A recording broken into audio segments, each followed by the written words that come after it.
रीमा अपनी सहेली प्रीति के घर जाती है, जहाँ प्रीति बिरयानी खा रही होती है।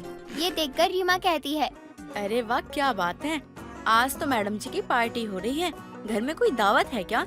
मुझे तो बुलाया ही नहीं तूने, अकेले बैठकर खा रही है। अरे कुछ नहीं यार, अभी कौन सा मैं पार्टी कर रही हूँ। वो तो बस मुझे बहुत जोर से भूख लगी थी, इसीलिए ऑनलाइन ऑर्डर कर लिया। आजा तू भी बैठ, बिरयानी खा ले। बिरयानी कौन खाता है? मुझे तो लगा पुलाव खा रही थी, मैं तो अभी खा लेती। चल, अब तो बिरयानी खाई रही है तो मैं नहीं खाऊंगी, मुझे बिरयानी पसंद नहीं है। अब ये वेज बिरयानी है, एक तरह से पुलाव ही होता है। चुपचाप खा ले, तुझे पुलाव ही लगेगा, इतना मत सोच। मुझे पता है बिरयानी को लोग अक्सर यही समझते हैं कि वो नॉन वेज ही होता है, लेकिन मुझे वेज ही पसंद है और मैं वेज बिरयानी खाती हूँ। हाँ, जो भी है, बिरयानी का अगर नाम बदलकर पुलाव रख दिया जाए तो वो पुलाव थोड़ी ना हो जाएगी। मुझे नहीं खानी ये सब, मैं नहीं खाऊंगी। अच्छा चल ठीक है, तू यहीं बैठ, मैं तेरे लिए लेकर आती हूँ। प्रीति तुरंत रसोई में जाती है और एक प्लेट में वेज बिरयानी डालकर लेकर आती है और लाकर रीमा को देते हुए कहती है, ये ले और खा। अरे यार, मैंने बिरयानी नहीं पुलाव मांगा था और तू तो ये बोल कर गई थी कि मैं अभी लेकर आती हूँ। मुझे लगा तो पुलाव लेकर आ रही है, पर तू तो ये बिरयानी ही ले आई। ये तू लेके क्यों आई है? अबे यार, तू कितने नखरे दिखाती है। इतने नखरे तो मैं भी नहीं दिखाती। अब मैं तेरे लिए कुछ लेकर आई हूँ तो तू उसे खा लेना। बिरयानी और पुलाव एक जैसे ही बनते हैं, तुझे दिक्कत क्या हो रही है? चुपचाप बैठ और खा और बता कि कैसी बनी है। नहीं, मैं नहीं खाऊंगी, मुझे बिरयानी नहीं पसंद है, मुझे तो पुलाव पसंद है। मैं तो पुलाव ही खाऊंगी और तू आराम से बैठ के बिरयानी खा। मैंने तो बस इतना बोला था कि मुझे पुलाव पसंद है, लेकिन तूने तो जबरदस्ती मेरे लिए बिरयानी ले आई और तू ये बोल कर गई थी कि मैं तेरे लिए पुलाव लेकर आऊंगी। अब मुझे ये बिरयानी ही खानी पड़ेगी। रीमा इतना बोलकर वहाँ से चली जाती है। रीमा को पुलाव बहुत पसंद आता है और हमेशा उसे पुलाव के नाम पर वेज बिरयानी मिलती है, इसलिए रीमा अक्सर गुस्से में ही रहती थी। ऐसे ही एक दिन रीमा अपने बॉयफ्रेंड दीपक के साथ घूमने के लिए जाती है। तभी दीपक रीमा से कहता है, रीमा, पता है तुम सोचोगी भी ना कि मैं कितना प्यार करता हूँ, तुम समझ नहीं पाओगी। मैं तुमसे इतना प्यार करता हूँ, लेकिन जब मैं तुमसे मिलता नहीं हूँ ना तो मुझे बिल्कुल अच्छा नहीं लगता। तुमसे थोड़ा दूर जाता हूँ तो मैं घबरा जाता हूँ। अब तो मन करता है ना हमेशा तुम्हारे साथ रहूं, हाथों में हाथ डालकर, कभी तुमसे अलग ना हूँ। दीपक, मैं भी तुमसे बहुत ज्यादा प्यार करती हूँ। तुम्हारे आने के बाद ही मुझे इतनी ज्यादा खुशी मिली है, वरना मैं एक साधारण सी लड़की थी। मुझे नहीं पता था कोई इंसान मुझे इतना भी प्यार कर सकता है, लेकिन तुमने मुझे इतना प्यार किया है। मैं तो सोच रहा हूँ अब जल्दी से तुम्हारे घर आ जाता हूँ और शादी की बात कर लेता हूँ। उसके बाद हमारी शादी होगी और मैं तुम्हारी माँ से तुम्हारा हाथ मांगूंगा। कितना अच्छा लगेगा ना? वैसे तुम तो शादी करना चाहती हो ना मुझसे? ये कैसी बातें कर रहे हो? अरे मैं तो तुमसे ही शादी करना चाहती हूँ। अगर मेरी शादी तुमसे नहीं हो पाती तो क्या होगा मेरा? दीपक, मैं सच में तुमसे बहुत प्यार करती हूँ। मुझे तो पता है कि तुम मुझसे प्यार बहुत करती हो। मैं तो बस ऐसा ही तुम्हें छेड़ रहा था। कोई बात नहीं, अब जल्दी से ना अपने घर वालों से बात करो, उसके बाद दोनों परिवार को मिलाकर शादी कर लेते हैं। कुछ दिनों बाद दीपक अपने परिवार से बात करता है और परिवार वाले उसके बात के लिए मान भी जाते हैं और फिर पूरा परिवार मिलकर रीमा के परिवार से मिलने जाता है।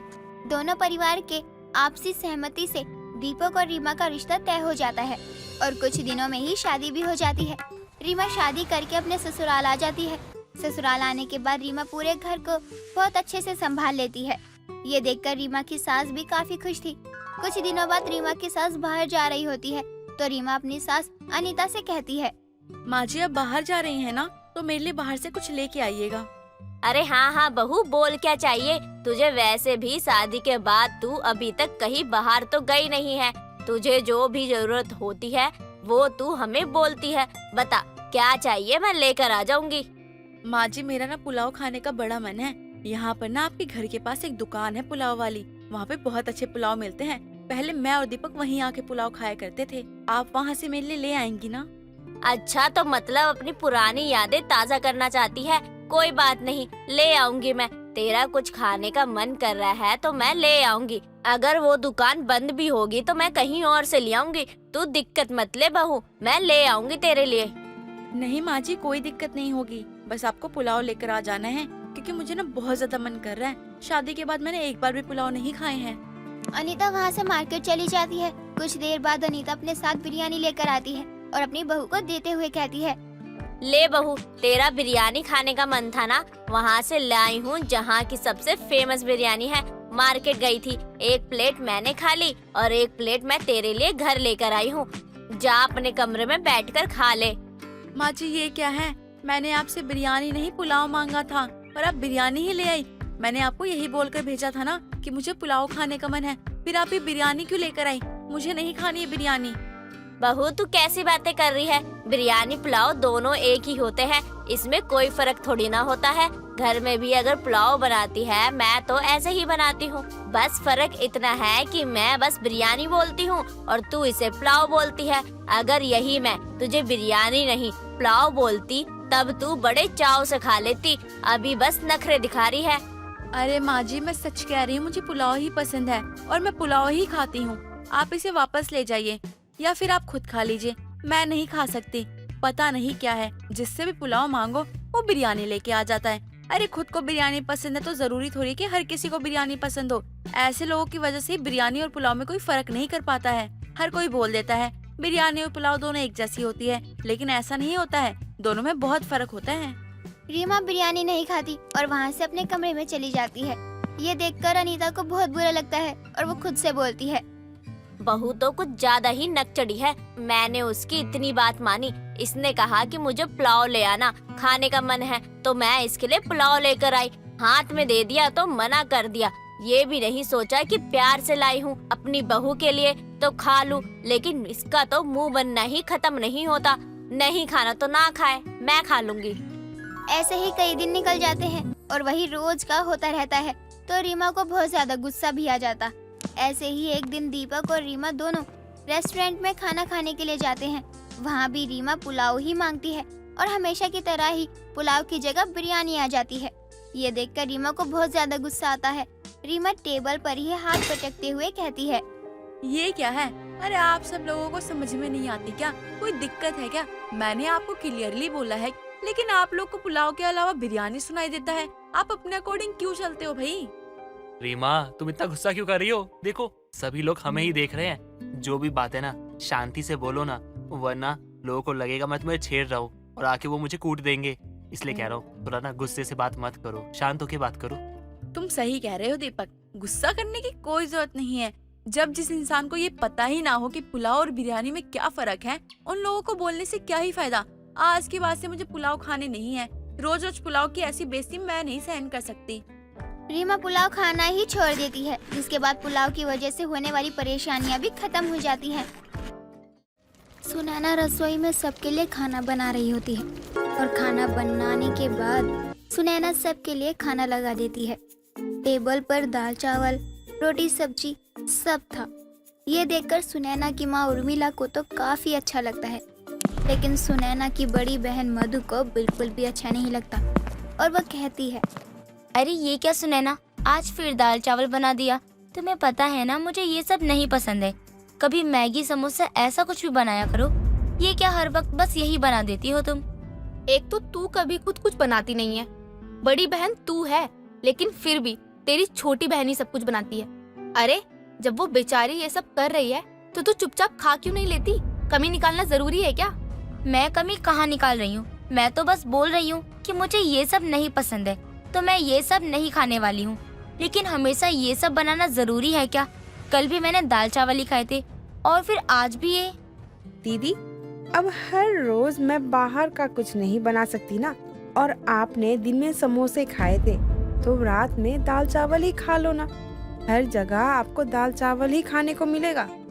देखो मैं तो नहीं खाऊंगी दाल चावल, मैंने पहले ही कहा था कि ये सब नहीं खाऊंगी मैं, लेकिन फिर भी बना दिया है। मैं नहीं खा रही ये दाल चावल, मैं जा रही हूँ अपने लिए कुछ बाहर से ऑर्डर करने। सुनैना तू खा, इसे तो पता नहीं सड़ी हुई चीजें क्यों पसंद आती हैं। खाने दे जो खाना है खाए, तू ये खा। थोड़ी भी अकल नहीं है इस लड़की में। छोटी बहन सब बना रही है लेकिन खाने की कदर नहीं है इसे। माँ खाने की बहुत कदर है, तभी तो मैं पहले ही बता देती हूँ कि मुझे क्या खाना है। लेकिन अब जो मुझे खाना होता है ना वो बनता तो है नहीं, तो इसमें क्या ही मेरी गलती है। कभी अपनी लाडली बेटी को कुछ बोल भी दिया करो। आज तक कभी ऐसा नहीं हुआ कि वो खुद अपनी मर्जी से बना दे जो मुझे अच्छा लगता है। तू यहाँ हमें शांति से खाने दे। तू तो मंगवा रही है ना अपने लिए बासी गंदा खाना, तो वही खा, लेकिन यहाँ से थोड़ा दूर होकर, क्योंकि हम तो यही खा रहे हैं और हमें थोड़ा शांति चाहिए। मधु वहाँ से अपने कमरे में चली जाती है और कमरे में जाने के बाद मधु बाहर से खाना ऑर्डर करती है और काफी देर में जब ऑर्डर किया हुआ खाना आता है तभी मधु कुछ खाती है।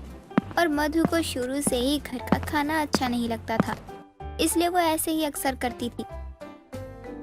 इन सब बातों से उर्मिला भी कई बार बहुत ज्यादा परेशान हो जाती है, लेकिन अब भला अपनी ही बेटी को क्या कहे। उर्मिला भी इसलिए चुप हो जाती है। कुछ दिनों बाद मधु के लिए एक बहुत ही अच्छा रिश्ता आता है, जिसके बारे में जब उर्मिला को पता चलता है तो वो बहुत ही ज्यादा खुश होती है और वह मधु और सुनैना को बताते हुए कहती है, आज तो भगवान की इतनी अच्छी कृपा हुई है हमारे ऊपर। मधु के लिए एक बहुत ही बड़े और अच्छे परिवार का रिश्ता आया है। उनका कहना है कि उन्हें मधु बहुत अच्छी लगी है, इसलिए उन्होंने ये सामने से रिश्ता भेजा है हमारी मधु के लिए। अगर हम हाँ कर दे तो जल्दी बात आगे बढ़ेगी। माँ, आपने क्या खबर सुनाई है? सच में बहुत मजा आ गया। ये खबर सुनकर तो बात आगे बढ़ाते हैं ना। अरे अरे, ये क्या हो रहा है? मेरी शादी की बातें हो रही हैं और कोई मुझसे कुछ पूछ भी नहीं रहा है। पूछना क्या है मधु, ऐसे रिश्ते बार बार थोड़े आते हैं। उनके परिवार के बारे में काफी सुना भी है। लेकिन माँ, मुझे इतनी जल्दी शादी नहीं करनी है और मैं उस लड़के से मिली भी नहीं हूँ कभी। मिली नहीं है तो मिल लेना। तू मिलेगी लड़के से तो तू भी कहेगी कि माँ बात आगे बढ़ाओ, क्योंकि तूने देखा है लड़के को। वो है ना नुक्कड़ पर जिनका बहुत बड़ा सा घर है, काफी अमीर है, उन्हीं का बेटा है अर्जुन। उन्हें तू बहुत पसंद आई है। वैसे अर्जुन को कई बार देखा तो है मैंने, इतना भी बुरा नहीं है। शादी तो कर ही सकती हूँ, लेकिन एक बार माँ आप बात कर लो कि शादी से पहले मिलने की।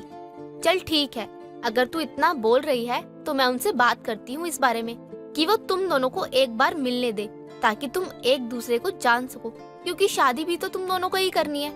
उर्मिला लड़के वालों से बात करती है और वो भी मान जाती है। दोनों परिवार की रजामंदी से कुछ ही दिनों में अर्जुन और मधु की शादी भी हो जाती है। शादी का पहला दिन था और मधु सबके साथ खाना खाने बैठती है तो मधु देखती है कि वहाँ बस सलाद था। ये देखकर मधु अपनी सास नीलम और पति से कहती है, ये क्या माँ जी, यहाँ तो बस सलाद ही है, बाकी का खाना रसोई में है क्या? मैं लेकर आती हूँ, 1 मिनट। बहू, यही सलाद हम भी खाते हैं। हमें अपनी सेहत की बहुत चिंता रहती है, इसलिए हम सलाद ही खाते हैं ज्यादातर। अब तुम भी इस घर का हिस्सा हो तो अब तुम्हें भी यही खाना पड़ेगा। माँ जी, लेकिन मुझे ये सब खाने की आदत नहीं है। मैं ज्यादातर बाहर का ही खाती हूँ, फिर मैं ये सब कैसे खा सकती हूँ? मैं अपने लिए कुछ और अलग बना लेती हूँ, आप ये सब खा लीजिए। नहीं बहू, हमारे घर में ऐसा नहीं होता। हमारे घर में सभी लोग एक ही चीज खाते हैं, किसी के लिए कुछ अलग नहीं बनता। और कुछ दिनों में तुझे भी सलाद खाना पसंद आएगा। मधु को अपने ससुराल में दाल चावल भी नसीब नहीं हो रहा था और वो किसी से कुछ भी नहीं कहती, लेकिन ये सब मधु को बिल्कुल भी पसंद नहीं आ रहा था। कई दिन हो जाते हैं और मधु ने बस सलाद ही खाया था। कुछ दिनों बाद जब वो अपनी माँ के घर आती है तो बोलती है, माँ जल्दी से दाल चावल ले आओ, बहुत ज्यादा भूख लगी है मुझे। दीदी, आप यहाँ इतने दिनों बाद आई हो। आज मैं आपकी पसंद का खाना बनाती हूँ। अभी जल्दी से मैगी या समोसे बना कर लाती हूँ। आपको बहुत पसंद है ना ये सब? नहीं नहीं, अभी तो फिलहाल मुझे दाल चावल ही पसंद है और वो ही खाने का मन कर रहा है। तू तो एक भूखे की तरह बस खाना ढूंढ रही है। तेरे ससुराल वाले तुझे कुछ खाने को नहीं देते हैं क्या, जो तू इतना झटपटा रही है? क्या हुआ अब, तुझे नहीं खाना क्या समोसे मैगी? माँ, मैं जिस ससुराल में गई हूँ ना, वहाँ दाल चावल ही नहीं मिल रहा है, बस सब लोग सलाद ही सलाद खाते हैं। मुझे तो ऐसा लग रहा है कितने दिन हो गए हैं और मैं दाल चावल खाई नहीं हूँ। भूख बढ़ती जा रही है अब तो माँ। दीदी, आप रुको यहीं, मैं आपके लिए अभी लेकर आती हूँ दाल चावल। मधु नॉर्मल खाने के लिए बहुत ज्यादा ही छटपटा रही थी और कुछ देर बाद सुनैना गर्मा गर्म दाल चावल लेकर मधु के पास जाती है तो उसके मुंह में पानी आ जाता है और वह जैसे ही खाने के लिए हाथ बढ़ाती है कि तभी उसकी सास का फोन आ जाता है और वो मधु को वापस घर बुला लेती है। इतने दिनों से मधु सलाद ही खा रही थी तो वो बस अब दाल चावल को ही तलाशने लग जाती थी। कुछ दिनों बाद मधु को चक्कर आते हैं और वह जमीन पर गिर जाती है। तभी नीलम आती है और उसके मुंह पे पानी डालते हुए कहती है, बहू, क्या हुआ बहू? तू ठीक तो है ना? तुझे चक्कर कैसे आए? मैं तुझे तेरे कमरे तक लेकर चलती हूँ और खाने को भी लाती हूँ। शायद तुझे कमजोरी हो गई है। नीलम मधु को लेकर कमरे में जाती है मधु के लिए नीलम कुछ खाने को लाती है और खिलाने लगती है, लेकिन मधु कुछ भी खाने से मना कर देती है। बहू, क्या हुआ? तू कुछ खा क्यों नहीं रही है? देख रही हूँ मैं तुझे कब से। तुझे कितने दिनों से कमजोरी हो गई है और अब तू कुछ खा भी नहीं रही है। ऐसे तो तेरी ज्यादा तबीयत खराब हो जाएगी ना। माफ करना माँ जी, मेरी तबीयत इसलिए खराब हुई है। मैं बहुत कुछ खाती थी, लेकिन दाल चावल मेरे घर में रोज बनता था और मैं वो ही कभी नहीं खाती थी। और मेरी किस्मत देखो, मेरी शादी ऐसे घर में हुई जहाँ दाल चावल ही नसीब नहीं होते हैं। अच्छा, तो तेरी तबीयत इसीलिए खराब हुई है? जी माँ जी, मुझे दाल चावल खिला दो, मेरा ना बहुत मन है दाल चावल खाने का। मधु की बात सुनकर नीलम उसके लिए दाल चावल बनाती है और अपने हाथों से उसे खिलाती भी है। अंजलि और काजल दोनों बहनें अपनी विधवा माँ के साथ छोटे से गांव में रहा करती थी। ऐसे ही एक दिन अंजलि अपनी माँ से कहती है, माँ, मुझे लगता है अब मुझे काम कर लेना चाहिए, वरना हम खाएंगे क्या? अब हमें खुद की जिम्मेदारी भी तो उठानी होगी। क्या काम करेगी तू? वैसे भी मैं और तेरे बाबा चाहते थे तुम दोनों बहनें पढ़ लिख कर सरकारी नौकरी करो, लेकिन हमारी तो किस्मत ही खराब है। जिसके भरोसे हम थे, ऊपर वाले ने उसी का सहारा छीन लिया। माँ, आप चिंता मत करो, मैं हूँ ना, जिम्मेदारी उठाऊंगी, मैं काम करूंगी और काजल को पढ़ा लिखा कर सरकारी अफसर भी बनाऊंगी।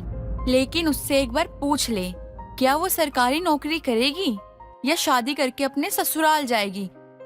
हर वक्त उसके दिमाग में शादी का भूत नाचते रहता है। पता नहीं क्या होगा इस लड़की का।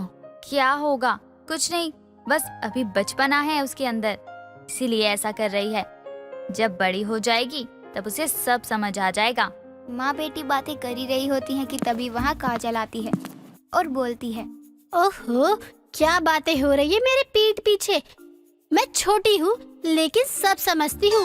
कहीं मेरी शादी की बातें तो नहीं हो रही है? देखा, मैंने कहा था ना, इसे तो हर वक्त अपनी शादी की ही पड़ी रहती है। कभी शादी से बाहर आकर देखा है दुनिया में क्या हो रहा है?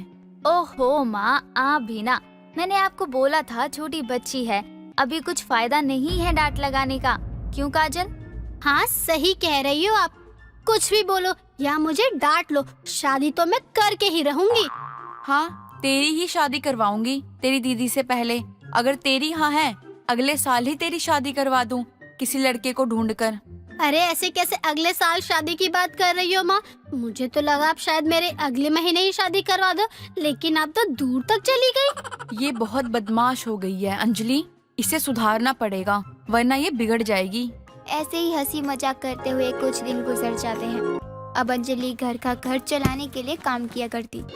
एक शाम सुनीता की पड़ोसन उनके घर आकर बोलती है, सुनीता बहन, एक लड़के का रिश्ता आया है तुम्हारी बड़ी बेटी अंजलि के लिए। तुम्हारी हाँ है तो बात करूं? अब तो अंजलि भी बड़ी हो गई है। बड़ी होने के साथ साथ उस पर जिम्मेदारियां भी बढ़ रही हैं। उसका क्या, वैसे भी जब अंजलि का मन होगा तब ही शादी करेगी। लेकिन अंजलि है कहाँ? काम पर ही है या घर आ गई? अगर एक बार बात कर लेती तो सही रहता। खुद सामने से लड़के की माँ ने अंजलि के लिए रिश्ता भिजवाया है। अंजलि घर पर ही है और आपकी हर बातें सुन रही है। अगर वो खुद बाहर आके बात करती है तो इस बीच में कुछ नहीं कहूंगी। बीच में नहीं बोल सकती, लेकिन बुलवा तो सकती हो, या उसमें भी उसकी मर्जी ही चलेगी। विमला की बात सुनकर अंजलि बाहर आती है और कहती है, ऐसी बात नहीं है चाची, बस मैं सोच रही थी कि कब आपकी बात खत्म हो और मैं चाय लेकर आऊं। शायद आपको चाय नहीं पीनी, इसलिए मुझे बाहर बुलवा लिया। बताइए कैसा और किसका रिश्ता लेकर आई हो आप? बेटी, वो अर्चना है ना, वही भिजवाई है अपने बेटे का रिश्ता। बोल रही थी 1 रुपया भी दहेज का नहीं लेगी। दहेज नहीं लेंगी? ये कोई बड़ी बात है क्या? मेरी तरफ से उनको एक बात कह देना कि अगर मेरे परिवार की जिम्मेदारी ले सकते हैं तो ही मैं शादी करूंगी। ऐसे कैसे शर्त रख सकती हो तुम? वो लड़के वाले हैं, दहेज नहीं ले रहे हैं, वही सबसे बड़ी बात है। वरना आजकल के जमाने में बिना दहेज की शादी होती ही कहाँ है। ठीक है फिर चाची, उनको बता दीजिए। अगर हाँ है तो मैं भी तैयार हूँ, वरना किसी और लड़की को ब्याह कर अपने घर की बहू बनाए। बाप रे सुनीता बहन, तुम जितना शांत स्वभाव की हो, तुम्हारी बेटी तो उतनी ही ज्यादा बोलती है। इतना बोलेगी तो कैसे होगी इसकी शादी? बिमला अंजलि की बात सुनकर दंग रह जाती है। ऐसे ही कुछ दिन गुजर जाते हैं। एक दिन जब अंजलि को गांव में मजदूरी करता देखती है, तभी काजल मन ही मन सोचती है अब वो भी अपनी बहन की मदद के लिए कुछ काम करेगी, लेकिन घर वालों को बिना कुछ खबर लगे। ऐसे ही एक दिन एक राहुल नाम का लड़का सुनीता के घर आता है और बोलता है, आंटी जी नमस्ते। मेरा नाम राहुल है और मैं आपकी बड़ी बेटी अंजलि से शादी करना चाहता हूँ, उसके दिए गए शर्त के साथ। तुम्हें मालूम है आखिर मेरी बेटी की क्या शर्त है? अगर मेरी बेटी की शर्त पता नहीं है तो क्या मैं बता दूं? नहीं आंटी जी, मुझे पता है आपकी बेटी की शर्त क्या है।